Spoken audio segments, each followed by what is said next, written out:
Depuis les années 60, la France s'est efforcée de pousser des champions sectoriels nationaux capables de jouer parmi les grands mondiaux. Dans le domaine pharmaceutique, c'est Sanofi qui a émergé pour y incarner la France à l'international, singulièrement dans les vaccins. Un beau groupe de 36 milliards de chiffre d'affaires, un beau succès. On le sait, les grands groupes de la pharmacie sont confrontés à un problème stratégique délicat depuis plusieurs années. Les budgets R&D y sont très élevés, jusqu'à 15 à 20% du chiffre d'affaires. Le coût de développement d'un médicament est considérable, plusieurs centaines de millions d'euros. L'incertitude est grande pour faire passer une nouvelle molécule par les étapes des études cliniques et de l'autorisation de mise sur le marché.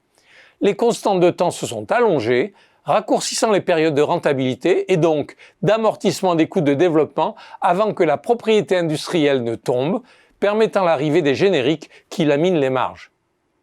Comme d'autres grands de la Big Pharma, Sanofi a commencé à réduire la voilure de sa R&D interne pour miser plutôt sur l'acquisition de molécules via des achats de start-up ou des accords de partenariat ou de licence. C'est certes plus cher unitairement, mais moins incertain car les molécules ainsi acquises sont bien avancées dans le pipeline qui conduit au marché et, tout bien pesé, cette voie externe fait sens.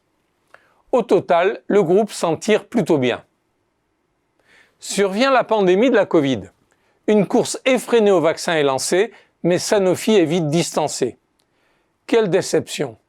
Au pays de Pasteur, on s'attendait à mieux. On peut toujours trouver des excuses à Sanofi en rappelant que ni la médecine ni l'innovation ne sont des sciences exactes, que l'échec est consubstantiel à la prise de risque.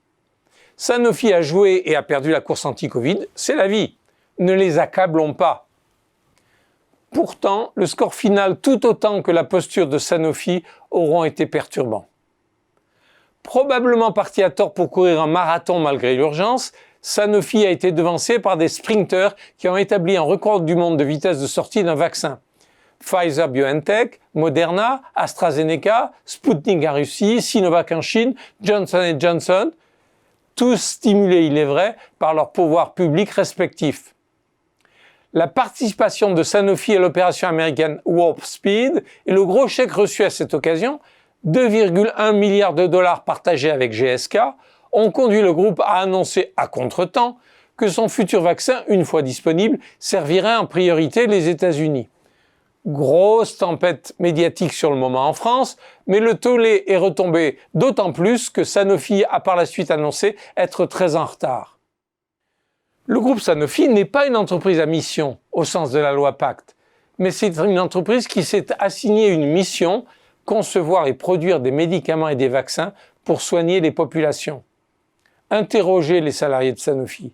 Ils sont fiers de cette belle mission tout à la fois respectable, humaine et d'intérêt général. Et c'est satisfaisant qu'une entreprise privée, cotée en bourse, vise à remplir une mission sociétale aussi noble.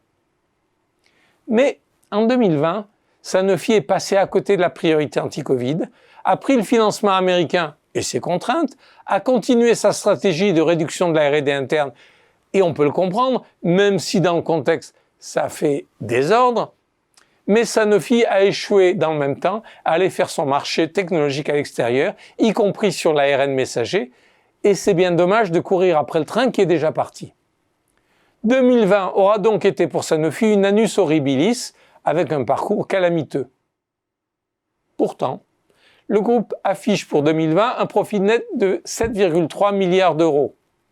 Du coup, le conseil d'administration du groupe prévoit de verser pour 4,2 milliards d'euros de dividendes à ses actionnaires au titre de l'exercice. Comment alors ne pas ressentir une certaine gêne?